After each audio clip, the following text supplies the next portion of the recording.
नमस्ते छात्र मित्रों हो।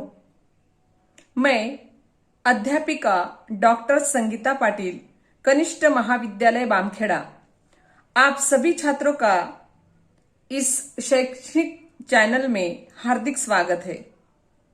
आज हम 12वीं कक्षा के युवक भारती हिंदी के पाठ्य पुस्तक से प्रथम चतुष्पदी का अध्ययन करेंगे।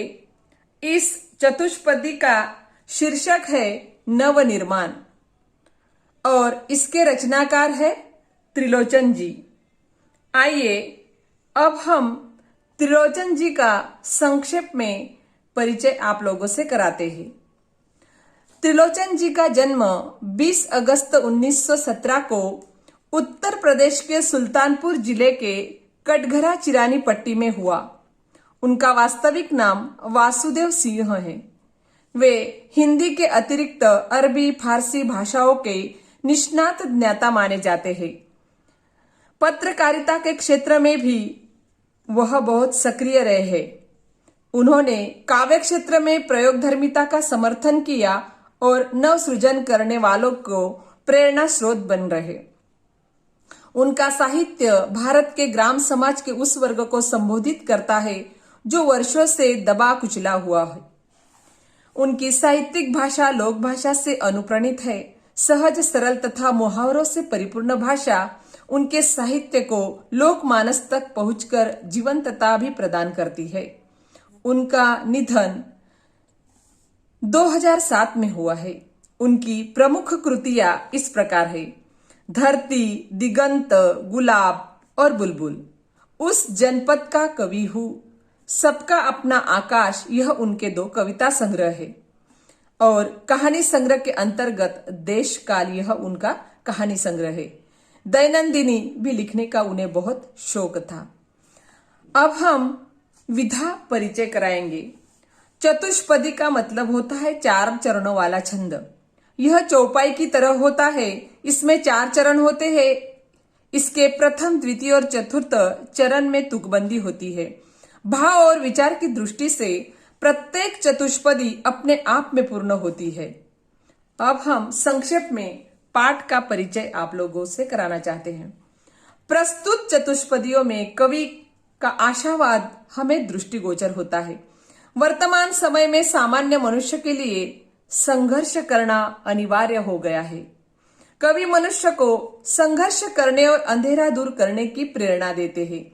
जीवन में व्याप्त अन्याय, अत्याचार, विषमता और निर्बलता पर विजय पाने के लिए कवि बल और साहस एकत्रित करने का आह्वान करते हैं। न्याय के बल के लिए बल का प्रयोग करना समाज के उत्थान के लिए श्रेयस्कर होता है। इसी सत्य से कवि अवगत कराते हैं। कवि का मानना है कि समाज में समानता, स्वतंत्रता तथा मानवता को स्थापित करना हमारे जीवन का उद्देश्य होना चाहिए। यही कवि ने इस नवनिर्माण के माध्यम से हमें समझाने का प्रयास किया है। छात्र मित्रों, अब हम इस चतुष्पदी का एक एक पद पढ़ेंगे और उसके बाद में उसके अर्थ को आपके सामने स्पष्ट करेंगे। तो प्रथम पद चतुष्पदी का इस तरह है: तुमने विश्वास दिया है मुझको, तुमने विश्वास दिया है मुझको, मन का उच्छ्वास दिया है मुझको, मन का उच्छ्वास दिया है मुझको, मैं इसे भूमि पर संभालूंगा, मैं इसे भूमि पर संभालूंगा, तुमने आकाश दिया है मुझको, तुमने आकाश दिया है मुझको। प्रस्तुत पंक्ति के माध्यम से त्रिलोचन जी यह स्पष्ट करना चाहते हैं कि ईश्वर के प्रति कृतज्ञता मैं व्यक्त करता हूं कि प्रकृति के प्रतिनिधि के रूप में हमें, अर्थात हर एक मानव के लिए यह बात कही गई है कि प्रकृति के प्रतिनिधि के रूप में उन्हें पूरे विश्वास के साथ जीवन मिला है। धरती पर रहते हुए उस विश्वास को वे हमेशा संभालेंगे क्योंकि ईश्वर ने उन्हें आकाश अर्थात यह पूरा संसार दिया है। पहली पंक्तियों में कवि कहते हैं कि तुमने विश्वास दिया है, यानी कि इस लायक, प्रत्येक मनुष्य को इस लायक समझा है कि वह धरती पर अपना जीवन अच्छे से व्यतीत करे और अच्छे से अपना जीवन जिए। और मन का उच्छ्वास दिया है मुझको। उच्छ्वास का अर्थ है हम छोड़ी जाने वाली सांस। जैसे हम सांस लेते हैं उसके बाद में सांस छोड़ते हैं, और इसी क्रिया के कारण हर एक व्यक्ति, हर एक मनुष्य इस पृथ्वी पर जिंदा है।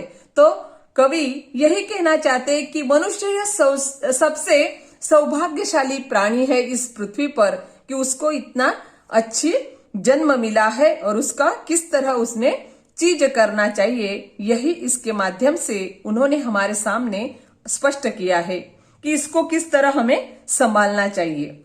अब हम इस चतुष्पदी का द्वितीय पद पढ़ेंगे।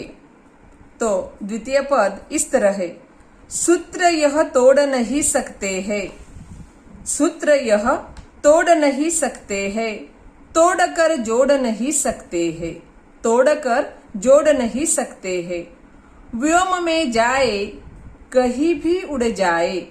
व्योम का अर्थ है आकाश। भूमि को छोड़ नहीं सकते हैं, भूमि को छोड़ नहीं सकते हैं। तो इस तरह कवि ने हमें इस पद से यही कहना चाहते हैं कि विश्वास का यह संबंध तोड़ा नहीं जा सकता है, और यदि यह टूट जाता है तो इसे जोड़ा नहीं जा सकता है। हम ऊंचे आसमान में भी पहुंच जाए, क्योंकि मनुष्य ने कितना भी आगे बढ़ गया, मनुष्य कितना भी आगे बढ़ गया, बहुत सारा पा लिया, फिर भी वह आगे नहीं जा सकता। ऐसे धरती का नियम है।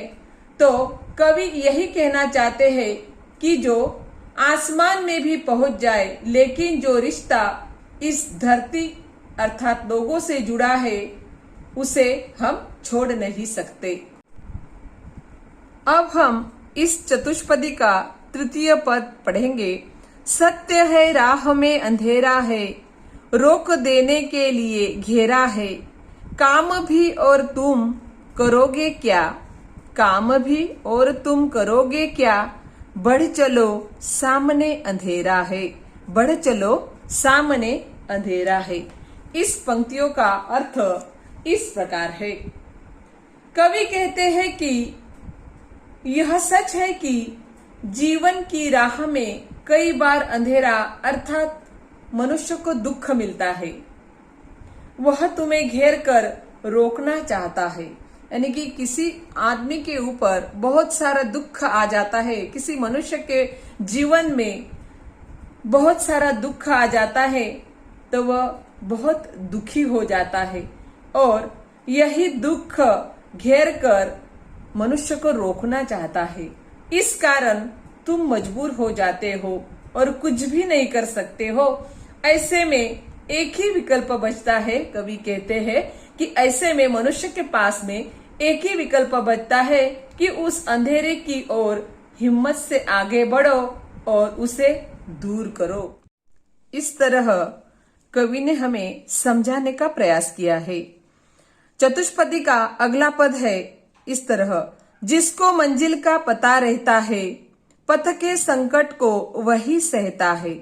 एक दिन सिद्धि के शिखर पर बैठ अपना इतिहास वही कहता है।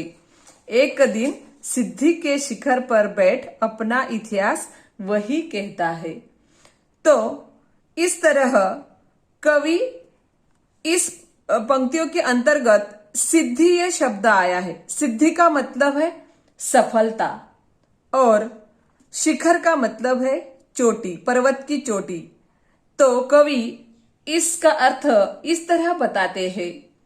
कवि कहते हैं कि जो अपनी मंजिल और उसके महत्व को जानता है वही राह में आने वाले संकटों से लड़ भी सकता है। संघर्ष करने वाला व्यक्ति ही एक दिन सफलता के शिखर पर पहुंचता है और इतिहास उसकी कहानी कहता है। हर बार सभी मनुष्य को यही लगता है कि समाज के अंतर्गत किसी व्यक्ति को अगर बहुत बड़ी सफलता मिलती है तो हम सोचते हैं कि उसका नसीब बहुत बड़ा है, कि वह बहुत बड़े चोटी पर पहुंच गया, बहुत अधिकार प्राप्त हो गए। किंतु छात्र मित्रों हो कि जब उन्होंने यह अधिकार प्राप्त किया है, यह सफलता प्राप्त की है, तो इसके पीछे उसका संघर्ष भी उतना ही बड़ा होता है और उसी संघर्ष के बल पर आज वह शिखर पर पहुंच गया है। और जब वह संघर्ष करने के बाद सिद्धि प्राप्त कर लेता है, सफलता प्राप्त कर लेता है और शिखर पर पहुंच जाता है, तब उसकी कहानी एक ऐतिहासिक कहानी बन जाती है। अगली पंक्तियां इस तरह है। प्रीति की राह पर चले आओ, प्रीति की राह पर चले आओ, नीति की राह पर चले आओ, वह तुम्हारी ही नहीं सबकी है, गीति की राह पर चले आओ। इस पंक्तियों के अंतर्गत प्रीति का अर्थ है प्रेम और नीति का अर्थ है हमारी जो सदाचार करने की क्षमता होती है। नीति का मतलब है सदाचार और गीति का मतलब है गाना।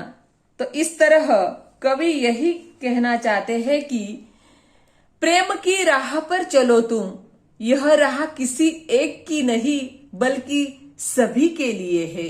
यह राह किसी एक के लिए नहीं बल्कि सभी के लिए है, अतः सभी को वैश्विक एकता की इस राह पर चलना चाहिए। अगली पंक्ति है। साथ निकलेंगे आज नर नारी, साथ निकलेंगे आज नर नारी, लेंगे कांटों का ताज नर नारी, दोनों संगी है और सहचर है, अब रचेंगे समाज नर नारी, अब रचेंगे समाज नर नारी। प्रस्तुत पंक्तियों के माध्यम से कवि कहते हैं कि नर और नारी दोनों एक समान है, वे दोनों एक साथ संघर्ष की राह पर आगे बढ़ेंगे, दोनों एक दूसरे के साथी है और एक साथ ही आगे बढ़ते हैं। जिस समाज में नर नारी समान हो, हम ऐसे समाज का निर्माण करेंगे, ऐसी आशावाद इस रचना के माध्यम से कवि ने व्यक्त की है। अगली पंक्तियां है। वर्तमान बोला अतीत अच्छा था, प्राण के पथ का मीत अच्छा था, गीत मेरा भविष्य गाएगा, यो अतीत का भी गीत अच्छा था। प्रस्तुत पंक्ति के माध्यम से कवि कहते हैं कि वर्तमान की परिस्थितियों को देखकर ऐसा लगता है कि अतीत अर्थात हमारा भूतकाल ही अच्छा था। प्राणों से प्यारा हमारा बचपन और बचपन के दोस्त बहुत अच्छे थे। अब मेरे गीतों में मेरा भविष्य दिखाई देगा, लेकिन मेरे अतीत का भी गीत बहुत अच्छा था, लेकिन मेरे अतीत का गीत भी बहुत अच्छा था। यही सीख मनुष्य को कवि ने इसके माध्यम से देने का प्रयास किया है। धन्यवाद मित्रों।